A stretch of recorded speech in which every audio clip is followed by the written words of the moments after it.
Ah, vous êtes là! Je ne vous avais pas vu. Oui, vous là, les 5000. Wow. Vous connaissez la Terre 616? Non. Vous lisez des comics? Non. Mais qu'est-ce que vous foutez là? La Terre 616, c'est la dimension principale de Marvel publiée tous les mois chez nous. Il y a une tonne de dimensions alternatives, mais la 616, c'est celle qu'on connaît en librairie. Eh bien, aujourd'hui, je vais vous parler d'un épisode de Spider-Man tellement what the fuck qu'il a été retiré de l'univers 616 au moment même de sa publication. Mais pas en France. Parce que, pour la petite histoire...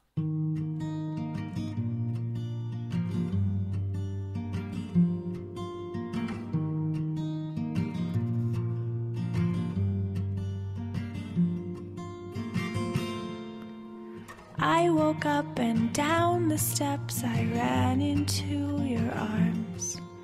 Tout commence avec un tremblement de terre en plein milieu de Manhattan. Et Hercule est de passage et décide avec Spider-Man de trouver les méchants derrière tout ça. Les méchants, oui. C'est un épisode de Marvel Team Up, une série où Spider-Man s'associe avec un héros à chaque fois différent, et les scénarios sont en général assez simplistes et manichéens.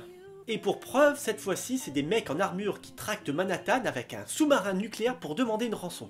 On est quand même loin dans le pompon. Mais c'est pas fini! Cette histoire de Jerry Conway et Jim Monette est parue en France dans Special Strange 15 en 1979. Special Strange 15 et pas 14, hein.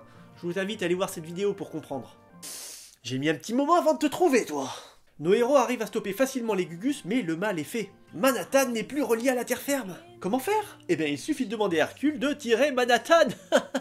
Manhattan, bordel! Le maire débarque en colère à la fin de l'épisode parce que, certes, ils ont ramené Manhattan, mais qu'en est-il des ponts qui reliaient la ville au reste du continent? Des tunnels de métro, des fondations, des milliers de morts! Les héros se cassent en mode, les gens, je vous jure, ils sont jamais contents. Et quoi, mais c'est même pas en mode, c'est vraiment ça! Et c'est fini.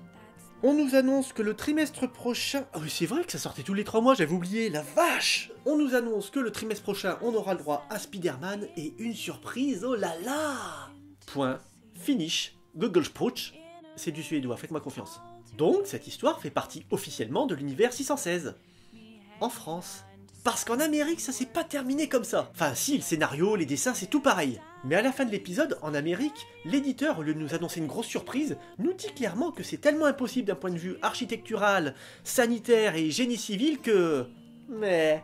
En gros, cette histoire est devenue une blague, une vantardise un peu exagérée d'Hercule. Et c'est marrant parce que j'ai l'impression que tout le monde pense aujourd'hui que les scénarios sont un peu plus réalistes. Alors que, certes, ils sont un peu moins colorés dans le sens où aujourd'hui tu peux pas inventer un personnage comme le pitre au premier degré, mais les scénaristes essayaient toujours de garder un pied dans le réel, comme pour cette histoire, ou aussi les fois où Ditko, co-scénariste et dessinateur de Spider-Man dans les années 60, prenait en compte les temps de trajet de Spider-Man d'un endroit à un autre. Aujourd'hui, les héros changent de pays en quelques minutes pour les besoins de l'histoire. Ou voir des gentils et des méchants s'affronter régulièrement de façon gros bile en plein milieu de New York. Onslaught, Civil War, Fear Itself... Bah, c'est presque la routine et ça traumatise plus personne.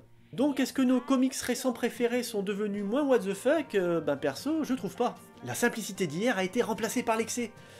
Mais bon, tant que les histoires sont bonnes, pourquoi pas? Allez, à la prochaine.